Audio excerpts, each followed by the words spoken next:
'Tis a curious thing. I do not know how else to describe it. No, nothing is wrong. It is a little embarrassing to admit, in fact. I am reminded of our first meeting in the wilds. I had been in animal form for some time, watching your progress. I knew immediately that you were far more formidable than the other men you traveled with. I found you intriguing. Yet I resented it when Flemeth assigned me to travel with you. I assumed that, at best, you would drive me from your company as soon as we left the wilds. I am aware that I have little talent for forming friendships, to put it lightly. 'Tis something I know nothing of, nor ever thought I needed. Yet when I discovered Flemeth's plans, you did not abandon me. Whatever your reasons, you fought what must have been a terrible battle without hope of real reward.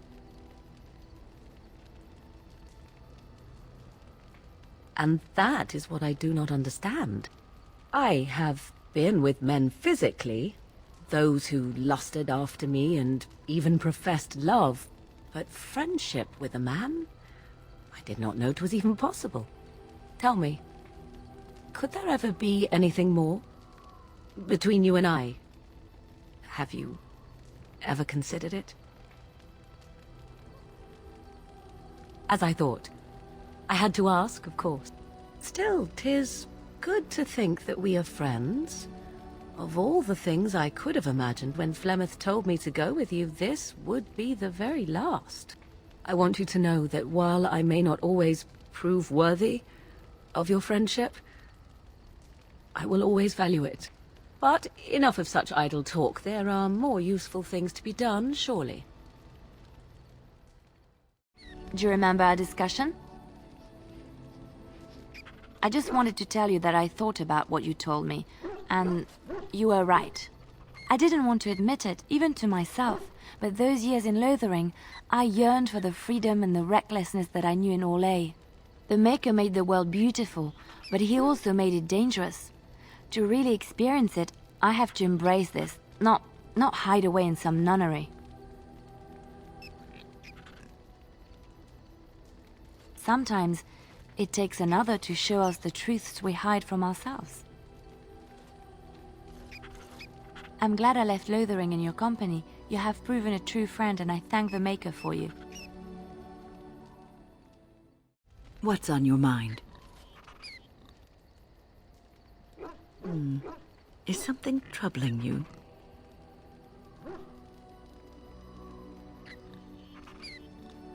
No one said it would be easy.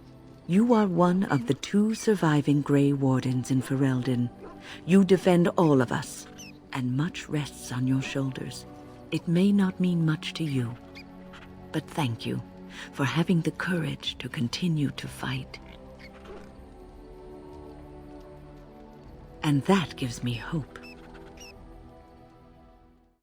What say you? By all means.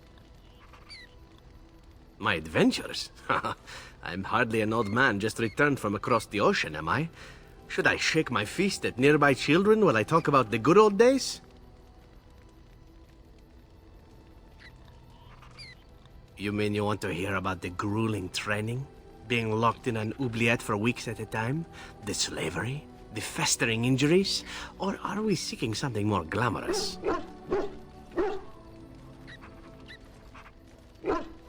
Well, that should be easy enough, I think. Let's see, my second mission ever for the Crows was a bit intriguing. I was sent to kill a mage who had been meddling in politics.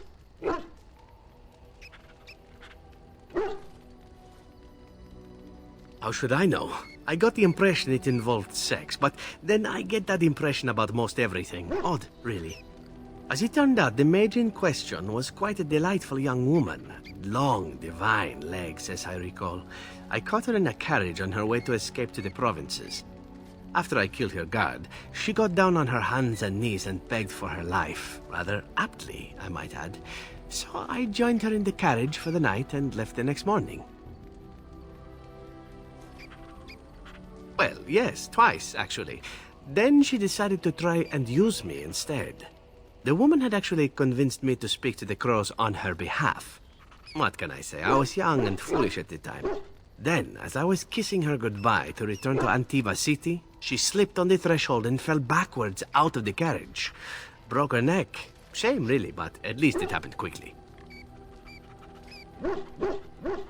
Not actually, no. I was a bit unimpressed by the development at first. Then I found out that she had told the driver to take her to Janellen instead. She had planned to lose me in the provinces. I would have looked very foolish to the crows. As it was, my master was very impressed that I had done such a fine job of making it look like an accident.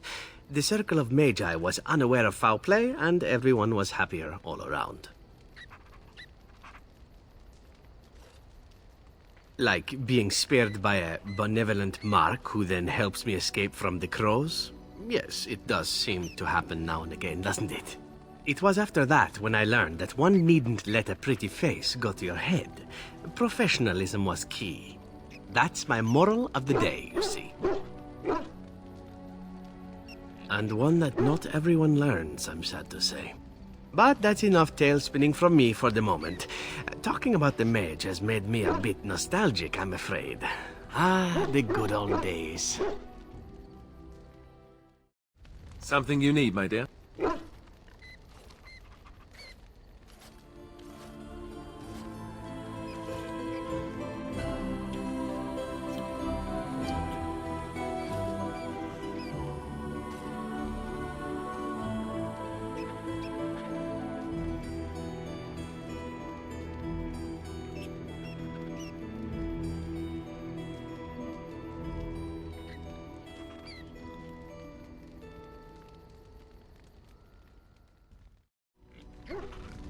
Something you need, my dear? Well, we're in camp. Now's as good a time as any to talk, right? Wow. You don't hold back on the hard questions, huh? I don't know where this is going. We have the Blight to think of first, don't we? Everything else just seems so distant.